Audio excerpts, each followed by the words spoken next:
আচ্ছা, সত্যি করে বলুন তো, গলা চুলকানোর ভয়ে কে কে কচু শাক বা কচুর লতি এইসব খান না?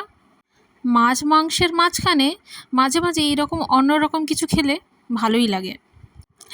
শাশুড়ি মা চিংড়ি মাছ ভেজে পাঠিয়েছিলেন, তো ভাবলাম সেটা দিয়েই কচুর লতি রান্না করা যাক। তো ভালো করে কচুর লতিগুলোকে কেটে ধুয়ে নিয়েছি। এরপরে নুন, হলুদ, অল্প জল আর সামান্য লেবুর রস দিয়ে সেদ্ধ করে নেব। সেদ্ধ ঠিক নয়, হালকা ভাপিয়ে নিতে হবে 5 মিনিট মতো। এরপরে কড়াতে সর্ষের তেল দিয়ে তাতে কালো জিরে ফোড়ন দিয়ে তারপরে দিতে হবে পেঁয়াজ কুচি এবং কাঁচা লঙ্কা।